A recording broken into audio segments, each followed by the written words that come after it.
бұл арман менікі ма?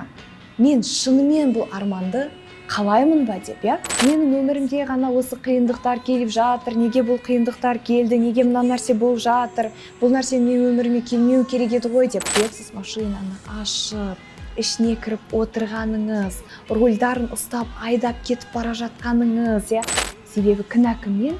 Кінә біз өзімізден. Сөзімізді нақты білмейміз.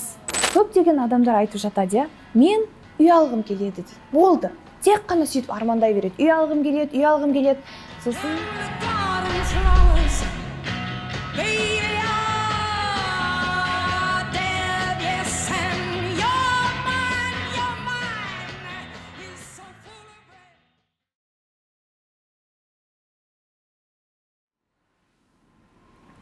Сәлем достар, бүгін біз армандарға тез қол жеткізудің нақты 6 қадамын айтатын боламыз. Ендеше кеттік.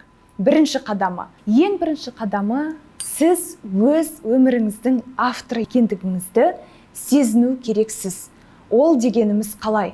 Яғни, нақты сіз ойлап жүрген, іске асырғыңыз келіп жүрген арман мақсаттар сіздіңкі ма? Немесе ол нәрсені сізге ата-анаңыз берген ба, қоғам берген ба, достарыңыз берген ба? Мүмкін кішкентайыңызда ата-анаңыз айтқан шығар, дәрігер бол, дәрігер болсаң, ауылға тұрмысқа шықсаң да, қалаға тұрмысқа шықсаң да, тез жұмыс табасың, мұғалім бол, ешқандай жерде қалып кетпейсің, мұғалім барлығына керек деген сияқты. Сондықтан дәл қазіргі таңда сіздің мен осы нәрсені іске асырсам екен, осы нәрсені тезірек алсам екен, осы нәрсеге қол жеткізсем екен деген арманыңыз, бірақ қол жеткізе алмай жүрсіз. Сіздіңкі ма?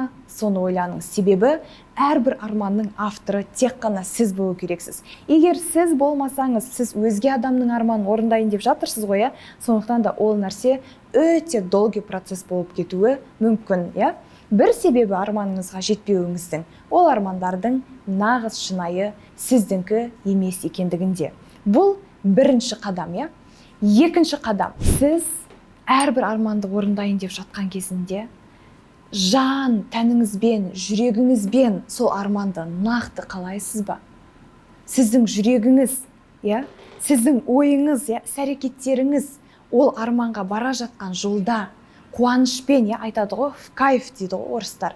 Сондай кайфпен бара жатырсыз ба, әлде қиналып бара жатырсыз ба?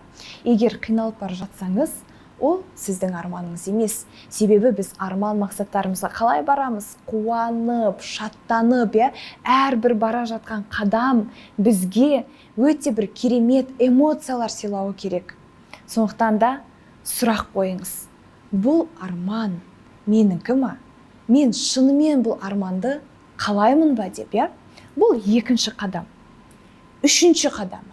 Әрқашанда ақша сұраған кезіңізде сізге адал, халал, оңай жолмен келуін Алладан сұраңыз, Себебі кейде бізге ақшалар оңай, халал, адал жолмен келмей қалуы мүмкін. Себебі бұл өмір.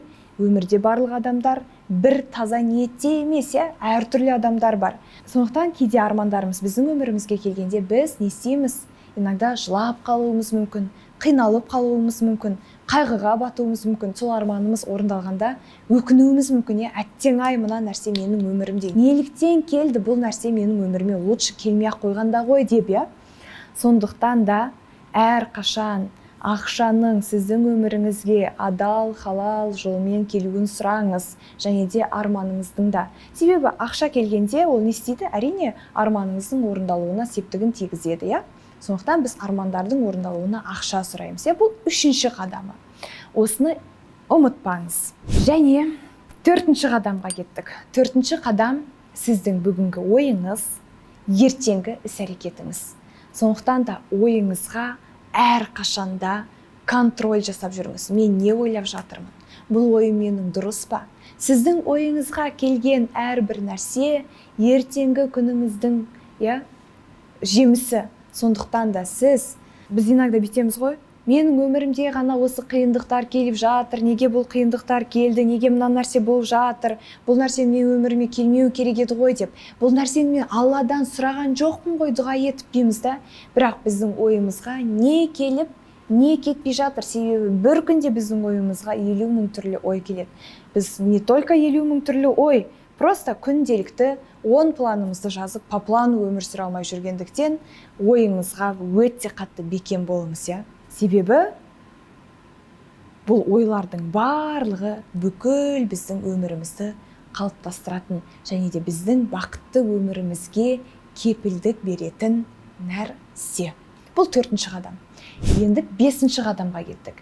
5-ші қадам әрқашанда намазыңызда болсын, дұғаңызда болсын, медитацияңызда болсын, өмірде нақты не қалайсыз? Сөзбе-сөз біліңіз. Сөзбе-сөз дегеніміз мысалы мынандай. Көптеген адамдар айтып жатады, мен үй алғым келеді дейді. Болды. Тек қана сөйтіп армандай береді. Үй алғым келеді. Сосын енді мен психолог ретінде айтайын, клиенттерім иногда маған келіп ренжіп отырады. Мен қанша жыл бойы дейді, армандап келе жатырмын, медитацияда да айтам, дұғада да айтам, намаздан кейін де айтам, үй алсам екен деп дейді. Бірақ мен базардың қасында ужасный бір бөлмелі тар времянка алдым. Қазір мен 6 баламмен сыймай жатырмын дейді. Бірақ ол кісі нақты армандаған жоқ. Мен өте кең, жарық, 100 метр квадрат, үй алғым келеді. Алматының ең мықты районында, Әл-Фараби көшесінде, менің үйімнен таулар көрініп тұрады деген сияқты сөзбе-сөз білген жоқ. Ол не істеді? Тек қана үй алғым келеді. Енді, пожалуйста, Аллах тағала үй беріп тұр. Ол үйін алды. Бірақ өзінің қалағанында емес. Себебі кінә кімнен? Кінә біз өзімізден. Сөзімізді нақты білмейміз. Бұл 5-ші қадамы. Ары қарай кеттік. Бізде 6-шы қадам бар. 6-шы қадам ол сіз армандарыңызды дәл қазіргі сәтте сізде бар секілді ойлануыңыз керек. Ол қандай? Ол дегеніміз состоянияға кіру, иә. Енді мен көп айтам, егер мен YouTube парақшамды бұрыннан қарайтын болсаңыз, Instagram парақшамда болсаңыз, иә, мен үнемі айтып жатам, состоянияға кіріңіздер, состояние өте маңызды. Сіздердің состоянияларыңыз қандай, соған байланысты ақша да келеді, арман да келеді деген сияқты. Бұл жерде сізде дәл қазіргі сәтте бар секілді сезініңіз деген сөз. Мысалы, сіз Lexus машинасын армандайсыз, иә. Сіз иногда уақытыңыз болған кезде, жұмыстан кейін немесе ұйықтар алдында, прям сол Lexus машинаны ашып, ішіне кіріп отырғаныңыз, рульдарын ұстап айдап кетіп бара жатқаныңыз, сіз қай көшеде, қай қалада айдап кетіп бара жатырсыз, машинаңыздың ішіндегі салонның түсі қандай, қоңыр ма, қызыл ма, сырты қандай, ақ па, қара ма, номері қандай, даже машинаңыздың ішіндегі сіз иісіне дейін сезіне білуіңіз керек. Қалай сіз оны парковкаға қойып жатырсыз, ішінде қандай музыка тыңдап жатырсыз. Және де ол Lexus машинаны айдап бара жатқанда сізде бір уверенность пайда болды ғой, сізде мықты Lexus машинасы бар деген сияқты. Осы состоянияның барлығына кіріп, сіз сезіне білуіңіз керек. Когда біз сезінген кезімізде, біз өмірімізге магнитша армандарды тез тартатын боламыз. Сезіну өте маңызды. Дәл осылайынан күнделікті өміріңізге қажетті деген 10 арманды мен айтқан 6 қадаммен жұмыс жасап, ойлап, сезініп жүрсеңіз, сіздің өміріңізге өте жақында сіз армандаған, сізді бақытты өмірге кенелтетін армандарыңыз өте жақын арада сіздің өміріңізге келетініне мен сенімдімін. Себебі мен бұл практиканың барлығын өзім жасағанмын және де менің өте көп деген мыңдаған клиенттерімде жасап, нәтижесін көрген.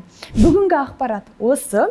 Егер бұл сабақ ұнаса, лайк басып, пікір қалдыруды ұмытпаңыз және де өз әлеуметтік парақшаңызда менің YouTube парақшамды белгілеп достарыңызбен бөлісуді ұмытпаңыз. Келесі сабақта жүздескенше.